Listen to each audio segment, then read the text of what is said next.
I'm sitting up here in my studio and I've just made myself a mug of iced matcha. How cute is this pastel striped mug I made myself at the end of last year? I very rarely make mugs for myself these days because I have so many, but I had a request for a pastel stripe in my last run of custom mugs, which I was obsessed with, so I had to recreate it for myself. So yeah, welcome back. I hope you all had a lovely Christmas, New Year, whatever you celebrate. I know I enjoyed having some much needed time off. It honestly felt like it went so fast. But I had the best time and I have lots to catch you guys up on. I love watching vlogs, but more so lately since I've been doing a lot of clay, this week in particular, I've been loving watching people's sit down Q&As just because it doesn't require me to watch. I kind of just listen and work as I go.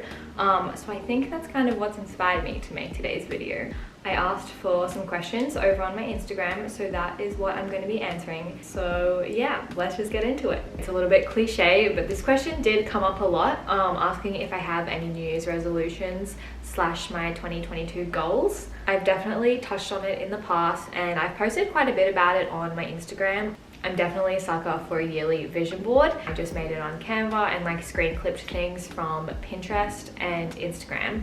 But I did one last year and it's actually crazy to see how much you achieve from that. So by looking at that, you'll kind of get a little bit of a rough idea of what my goals are for this year.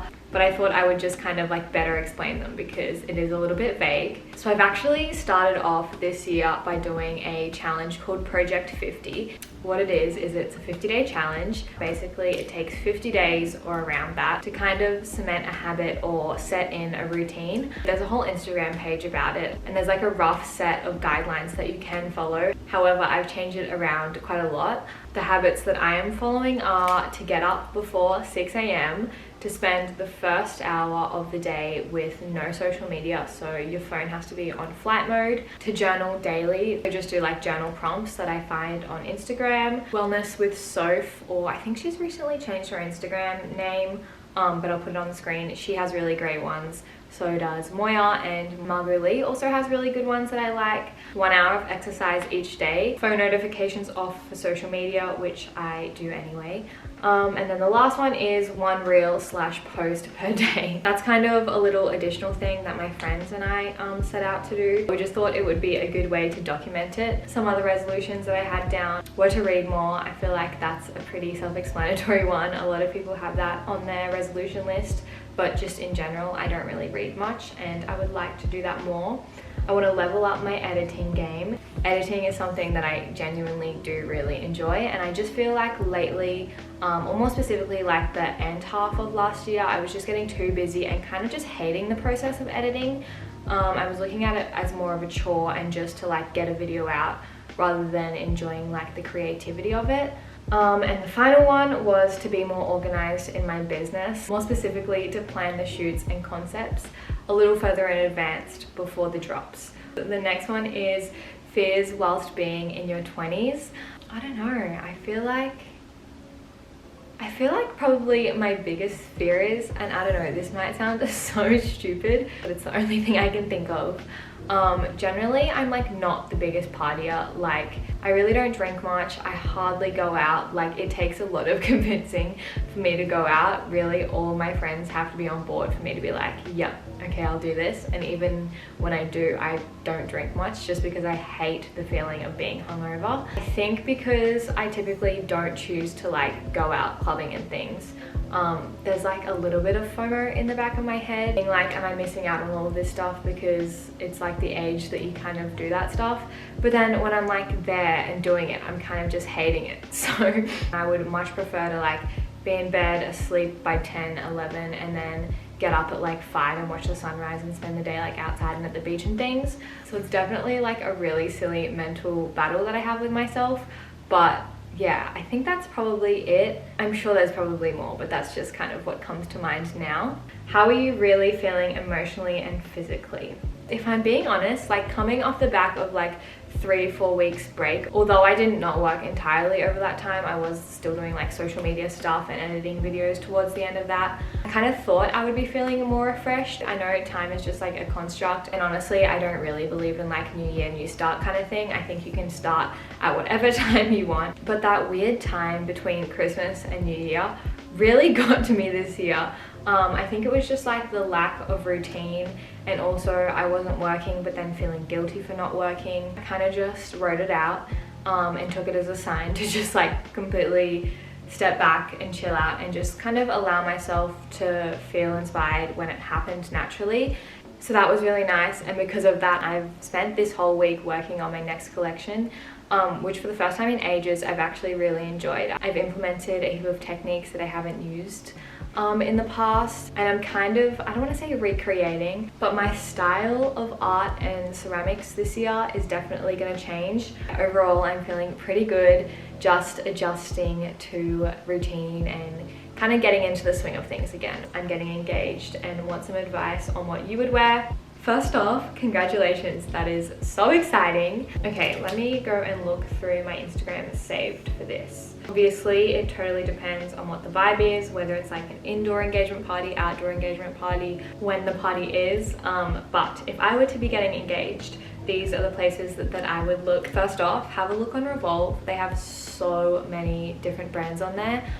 That's where I got my birthday dress from, and the brand was Tula Rosa. Breckenridge, another good place. They have so many nice things. So the label. This is a really cool small brand that I've found recently. It's called Lied or Liddy Woman. I know I'm totally mispronouncing that. But they have heaps of fun, like bold colors, lots of different styles, but the material that they use is kind of like this silky polyester. Not that I've ever like tried on any of their pieces, but just going off of what it looks like online. I think though, if it was me personally, I would get something from Resek Studio. Their corset tops and like a skirt I feel like would be really classy, and you can also like dress it up or dress it down. I'm a big fan of the sage green color that they have. Let me know what you end up getting though, because I'm now very invested. Plans for moving countries, and then there's also another one saying, are you still keen to move to Melbourne? Firstly, I'm probably not going to move to Melbourne, although all of my extended family are there and I'm like insanely close with all of my cousins. I probably won't ever move to Melbourne. I feel like when I said that, I was like in a very lost place. I'd also recently just gotten out of a long-term relationship, so I was very lost and just like kind of, I feel like I just wanted to like escape and get out of town. So yeah, as much as Melbourne holds a close place in my heart, I don't think I would move there permanently. Plans for moving overseas, however, yes, for like a short period of time. I know that I most likely want to come back to Queensland to live and like raise a family, but I'm also right now only 21, and whilst I've done like a decent amount of traveling, there's definitely so many more places that I want to see and spend time in. Yeah, I just want to like get out of Queensland and explore the world a little bit more. Alex and I talk about it pretty often. We want to do like a 6-month or so stint overseas. Realistically, Europe, it'd be really cool to go to Europe for the summer and then hop over to the States and kind of do a winter there. He really wants to go to Hawaii for winter and shoot surf, because if you didn't know, that's what he does for work. I love Europe summer so much. I can't wait to go back to Italy. It's literally my favorite country ever. Advice for people wanting to get into pottery. How fun. Where do I start? I feel like there is so much I could say. I think the main thing is to just have fun with it. I would say find yourself a mentor or join a class for a few weeks. I'm such a visual person, but go on Pinterest, scroll the internet, make like a little mood board of things that you like. Also spend some time researching the technicalities of it. And when I say technicalities, I kind of mean like firing temperatures. All of those things I learned from trial and error. And regardless, there's going to be so much trial and error in your pottery journey, just because that is how you learn most. Literally, you can do one thing one time and then the next time it turn out completely different. Oh, another thing is don't get attached to items. When you're making something, often you'll find the pieces you get the most emotionally invested in or want to turn out the most never do. And then if you're wanting to do it as a business, or for work. I definitely think that whole like experimental stage and self-discovery stage, just doing it for fun, is so important to start off with, because it really does take a long time to discover your own style. I think it's a great thing to take inspiration, but just make sure you're not ripping off that artist and exactly replicating their pieces. And before you come for me saying that everything's already been done, I do get that to an extent. If you go through that kind of self-discovery stage as an artist, you will find your like own original style. I feel like there's so much more I could say, but it kind of leads me into the next question of how does it feel to have influenced an entire community of ceramic artists? This is a kind of touchy question, and I was in two minds of whether I wanted to answer it because I really don't want it to be taken the wrong way. Firstly, I feel very flattered that you have come to that conclusion. I definitely do get that message quite a bit, and yeah, I feel very lucky to be in the position that I am in. But in saying that, I have worked my friggin' ass off to get here. And there is nothing more disheartening than having your whole entire brand replicated. Those designs and concepts and just like the general idea for those pieces have taken me months, and for someone to kind of just see my work and go, cool, yep, she's doing really well selling that, I'm gonna copy, paste, sell the exact same thing. I would be lying if I said I hadn't been struggling with it lately. Obviously, I know I'm not the first person to paint flowers on a mug, and I have no issue with people painting those basic patterns on ceramics, but I think it kind of gets a little bit too much when businesses literally replicate everything that I'm making, even down to like the whole brand aesthetic. It's definitely very flattering that I've been able to like influence and kind of inspire so many people. I love nothing more than when you guys send me pictures of the things you've made, saying that have inspired you, but it's very different replicating something for personal use than to have the intention to sell it to customers and other people. Sorry if the angle has changed a little bit. Also, Yoki's up here now, so if you hear any rustling or anything, that's probably him. I'm constantly reminded by friends and family that copying is the highest form of flattery. People are so understanding. I'm constantly like having conversations with people in my DMs who are sending me accounts that are replicating my work. I'm really grateful that they're looking out for me, but there's nothing I can really do. It's not worth my energy like confronting these people about it, because ultimately people do pick up on it. I'm getting sent hundreds of DMs weekly of these accounts. I guess be ready for some new things. It's also a bit nerve-wracking because I don't know how my following is gonna like take it. From the small amount that I've shared so far, the feedback has been really encouraging. Do you make more money off influencing or pottery? If you didn't know, my social media side of my business kind of goes hand in hand with my actual business itself. I definitely choose to put more energy into my business, therefore I make more money out of my business. It could be the other way around if I chose it to be, but I guess just the lifestyle I live and the person that I naturally am, I just kind of prefer it to be that way. I've always said that I never really want social media to be my first point of income.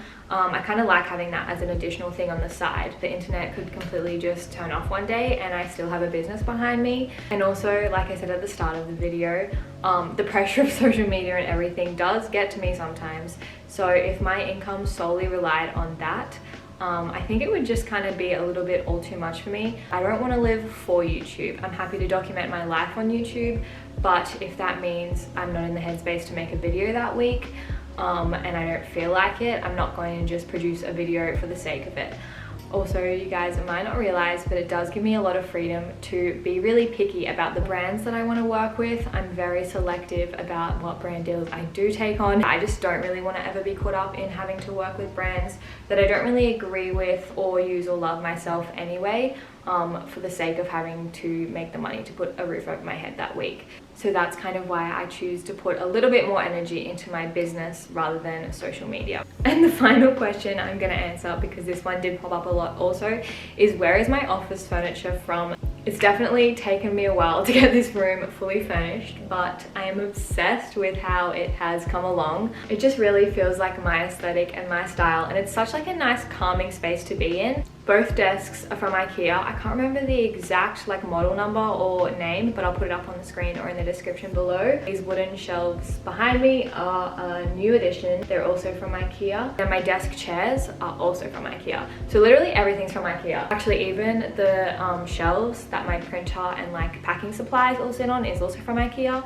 So yeah, I did everything very inexpensively. I love my office chairs, but I want to switch them out though. I want something a little bit more comfy, and I'm not too sure on the orange. So if you have any suggestions, please leave them down below, because yeah, I haven't found any that I love just yet. I feel like I've been talking for way too long, so I'm gonna leave it there. I hope I was able to answer some of your questions. If not, feel free to message me on Instagram and I'll really try my best to get back to you. I hope you have the best week, and I'll see you guys soon. Also, if you noticed my forehead peeling in this video, you didn't.